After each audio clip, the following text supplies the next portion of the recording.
Training camp is officially over in Miami, and now things are getting serious for the Dolphins. We are getting closer to the regular season, roster decisions are coming, and one position has suddenly created a lot more conversation than many fans expected. Quarterback Malik Willis has continued to make plays, using his legs, escaping pressure, and showing the arm talent that has made him one of the most interesting stories of camp. At the same time, Quinn Ewers has thrown 2 interceptions in 2 practices since returning from his groin injury, and that has added even more suspense to the quarterback room. So I want to know exactly where you stand. After everything we have seen during training camp, are you ready to trust Malik Willis leading this Dolphins offense? Or do you still have serious concerns about the quarterback position? Write your opinion in the comments. And if you have been a Miami Dolphins fan for more than 15 years, hit that like button hard. Because now, my friends, we need to talk about Malik Willis and what this training camp may have revealed about Miami's quarterback situation. We made it. The last day of Miami Dolphins training camp is in the books, and now the focus starts moving toward the regular season. It feels like camp went by fast, but this final practice still mattered because there are roster spots on the line, players dealing with injuries, young guys trying to make one final impression, and a backup quarterback situation that might not be as simple as people thought it would be. One of the first interesting developments was a roster move at running back. Miami added Coleman Bennett, an undrafted rookie who spent time with the Chicago Bears this summer. Bennett was not in uniform for the practice, so there was no chance to see him work right away.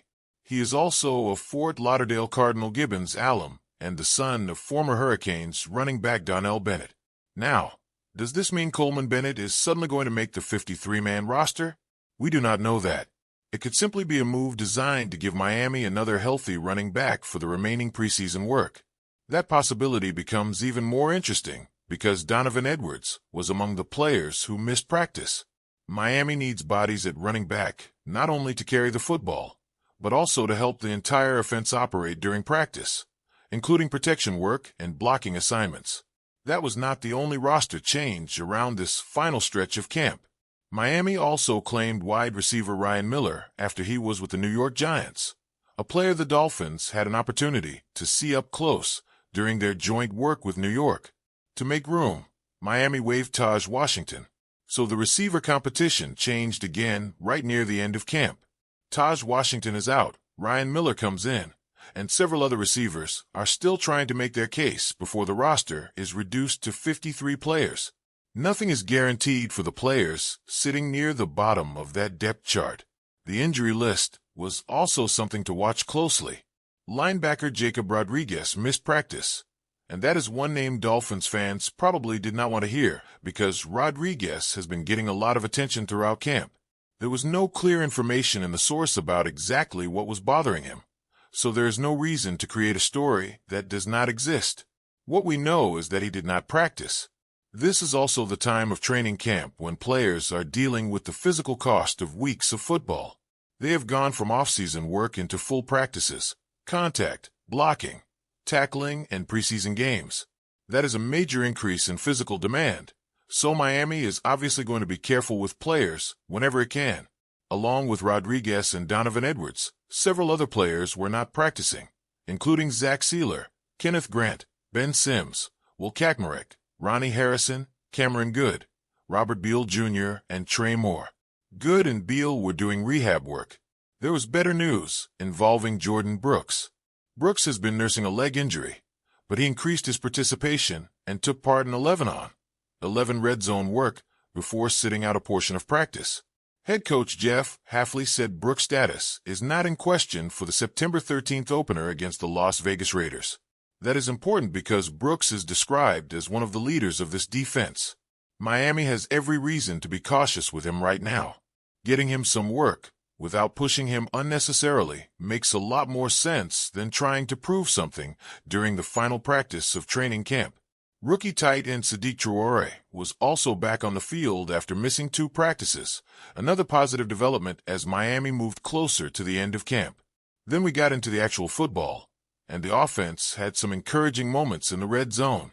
Carlos Washington, who continues to push for a roster spot, picked up 4 yards on an outside run. That may not sound like the biggest play of practice, but for players fighting to survive the final cut, every rep matters. Coaches are watching everything. Quinn Ewers tried to connect deep with Chris Bell, but the ball landed out of bounds. Bell went down after contact with A.J. Green, which created a brief moment of concern, but he got back up and ran it off. Then Josh Uche started creating problems. Uche generated pressure that forced Malik Willis out of the pocket. Willis responded by using his legs and picking up 6 yards on the scramble. Uche later beat Austin Jackson to create more pressure. If Uche and Chop Robinson can consistently create pressure when the games count, that could become one of the most important strengths of this defense. Uche showing that kind of burst at the end of camp is exactly what you want to hear from a player expected to help get after opposing quarterbacks. The red zone work continued with rookie receiver Caleb Douglas making one of the better plays of the session. Douglas caught a 12-yard touchdown against Chris Johnson. There was some contact in the end zone, and the report noted that Douglas pushed off, but there was no offensive pass interference call. Either way, the result of the play was a touchdown, and for a young receiver fighting for a roster spot, getting into the end zone during the final practice certainly does not hurt. Malik Willis then added another positive play. Willis rolled to his right and found Malik Washington for a 7-yard touchdown. Soon after that, Willis showed exactly why his mobility has become such an interesting part of this quarterback competition. On 4th and 3, the pocket collapsed, Willis escaped and scrambled for a touchdown. That is something we have continued to see from him throughout camp. Even when protection is not perfect, Willis has shown the ability to keep a play alive with his legs. He can move outside the pocket, create extra time, and turn a broken play into positive yardage. That does not mean everything has been perfect. He has made mistakes. But training camp is where quarterbacks are supposed to work through those mistakes, and his ability to escape pressure has consistently shown up. Keith Cooper Jr. also continued what has been described as a very strong training camp. Cooper stopped Carlos Washington for a 1-yard gain. His name has kept appearing throughout camp, and when a young player repeatedly makes plays, eventually you have to pay attention. Quinn Ewers later connected with Carlos Washington for a 9-yard reception, but then came one of the biggest moments of practice. Major Burns intercepted Ewers in the end zone on a pass intended for Terrace Marshall Jr. That made it 2 interceptions for Ewers in 2 practices since returning from the groin injury that had kept him out for a week. And suddenly, the situation behind Malik Willis becomes much more interesting. Ewers had shown encouraging things earlier in the offseason, but the final stretch of training camp has not gone the way he would have wanted. 2 interceptions in 2 practices after returning from injury are going to get attention, especially when roster decisions are getting closer. To his credit, Ewers responded. He came back and threw a 7-yard touchdown to Marshall, who created separation against Alex Austin. That response mattered.